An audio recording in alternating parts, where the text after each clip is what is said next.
Qadrdonlar, O'zbekistonda yangilik. Ko'rib turibsizlar, birinchi etaj yashash uchun qurilyapti. Ikkinchi etaj esa teplitsa ekan. Hozir ichkariga kirib hammasini ko'rsatib beramiz. Mana shu ustakamiz o'ziga, masalan, temir xori firma to'qiydi. O'ziga shunaqangi uyda qurishyapti ekan. Qo'yib. Ichkariga shashilamiz. Xo'sh, ketdik. Qani, operator kelyapsizmi? Mana bu yer katta zal ekan. Bu tomonda yotoqxona, detskiy, oshxona hammasini bitiryapti ekan. Ikkinchi etajga chiqamiz. Yo, bismillahirrohmanirrohim.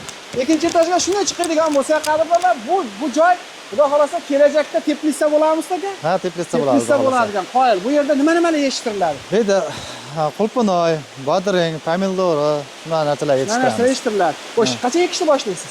Xudo xolasa shu yildan bir 2 oy ichida bu yerda otopleniylar qo'yib moslab olsak, yetishtirishni boshlaymiz. Mana shu dekabrdan keyin boshlaysiz. Shundaymi? Otopleniya sistemasi otopleniyada istaydi. Xo'sh, tevasi ko'rib turibsizlar, konteyner profildan yopilgan tom. Qirg'og'i polni 1 metr, hamma joyi profilnasilda yopilgan ekan, usta. Ha, profilnasil bo'lgan. Kifamiz nima mana bu yerimiz? Kifamiz plyonka hozircha kelajakda o'sha bega leksan qo'yib, oq leksan. Quyosh nuri o'tib turadigan qilamiz. O'tadigan bo'ladi, teplitsa zo'r bo'ladi. Juda qoyil. Nima deb o'ylaysizlar? Shu narsani yo'lga qo'ysa bo'ladimi, yo'qmi? Kommentariyada yozib ketinglar. Ustakalarimiz o'zlari shunaqangi temir xorilar, firmalar to'qib, tomlarni yopishib berishyapti. Ustaxonasi mana shu yerda.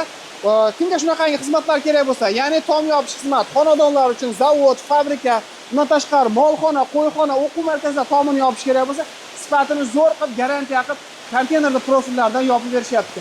Narxlarga keladigan bo'lsak, eng arzoni 130 ming so'mdan boshlanib, bu yoq o'sha 400 ming so'mgacha boryapti. 400 ming so'mgacha. 400 ming so'mgacha bor. Bitta like bosib, tanish bilishlarga jo'natib qo'yasizlar.